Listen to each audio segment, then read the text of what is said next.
Good evening, everyone. My name is Raphi Bloom and I am the Fed's Director of Fundraising and Marketing. I'd like to begin by thanking Pressler, the Director of the John Rylands Library, and Vice Chancellor Duncan Ivison for hosting us again tonight in this magnificent venue. I would also like to welcome the Fed's Honorary Patron and Chair of the Jewish Representative Council of Greater Manchester and Region, Mark Addlestone OBE, along with the Fed's Chair of Trustees, Bernie Yaffe, and Chief Executive, Mark Cunningham. I'd also like to extend our thanks to Manchester Metro Mayor Andy Burnham for his warm words tonight and for his fantastic support of the Fed and the My Voice project, which goes back many years.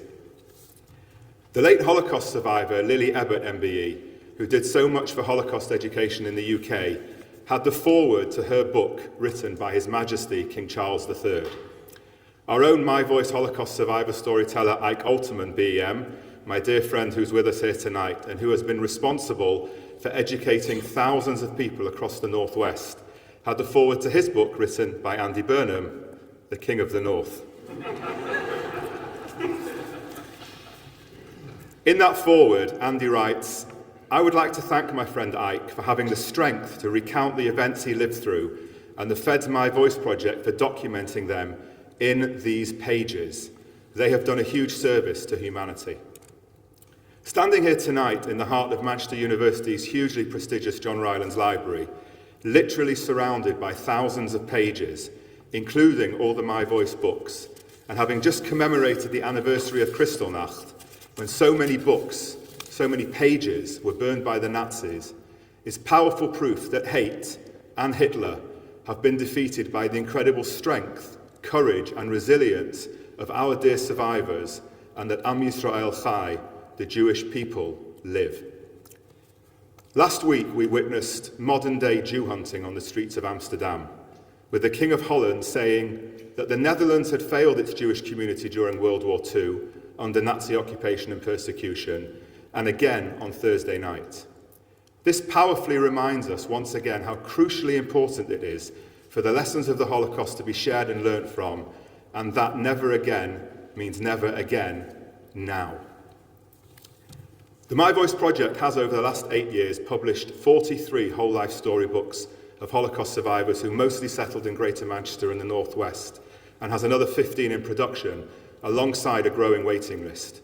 The project has also recently expanded to London, where the demand is significant. My Voice has been called globally unique by Yad Vashem, and there is no one else in the UK currently undertaking this amount of first-person, whole-life story Holocaust testimony recording. With the aim of furthering the reach and impact of the My Voice books, and with the brilliant support of Chris Pressler, the John Rylands Library, and Nalin Thacker, the university's Vice President of Social Change, we formed a partnership with Simon Ross and Emma Brennan of Manchester University Press. And this means that 29 of the My Voice books are now available in paperback and ebook format, with more books from the collection due to be added in the early part of 2025.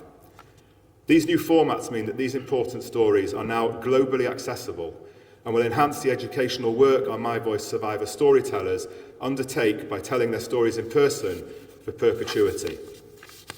In addition to this, the educational partnership My Voice has now formalised with the John Rylands Library education team will mean that we can amplify and magnify the educational value of the My Voice books across Greater Manchester, and ensures we can honour our commitment to our My Voice Survivor Storytellers that the books will not sit on coffee tables and bookshelves and gather dust.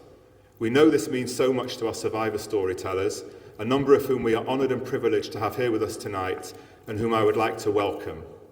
Ike Alterman, BEM, Gisela Feldman, BEM, Lady Milena Grenfell-Baines, MBE, Danny Herman, BEM, Marianne Phillips, Hans Rose, Gerda Rothberg, Tommy Schweiger, and Anne Super. The fulfillment that our survivor storytellers get from telling their powerful, emotional, sometimes brutal, and always inspiring life stories to people of all ages, but especially to teenagers and young adults, cannot be underestimated.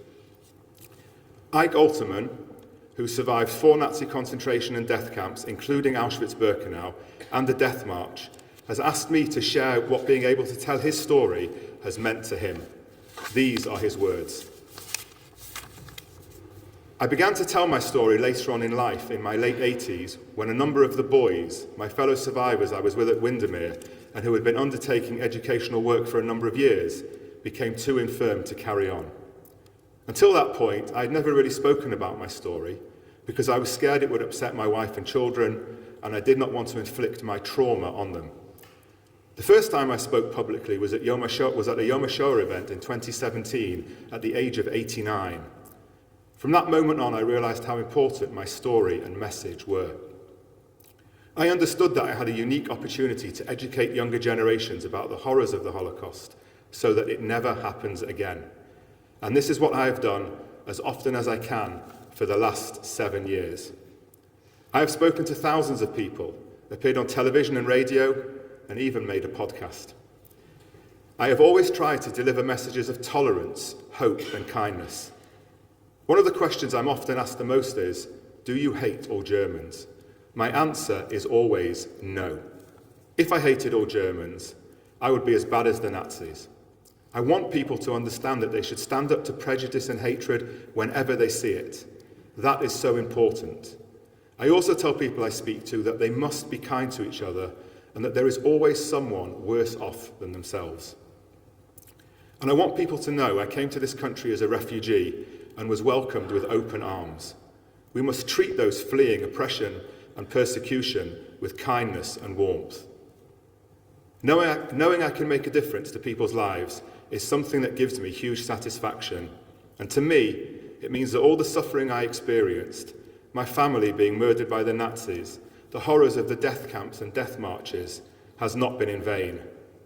I know my father, mother, older sister and little brother would be proud. To have my book in so many important libraries around the world, to have my story used to teach the Holocaust in schools, and to know my life and experiences have such an impact on students is, after my family, the thing I am proudest of. The My Voice project, which enabled me to write my life story book, Rest Their Souls, has been the reason I've been able to do most of this. Hugely powerful words from Ike, and I know from my close friendship and work with him just how true they are. I'd like to take this opportunity as well to say something personal to Ike. Itzik, it's been the privilege of my life to have been able to accompany you on your talks over the last several years. You are like a second father to me and someone I love very much. You are forged from something we do not see today.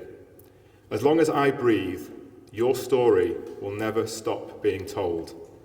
You have also been, and will continue to be, the inspiration and motivation that drives me to ensure I work as hard as I can for our Jewish community every day. Thank you.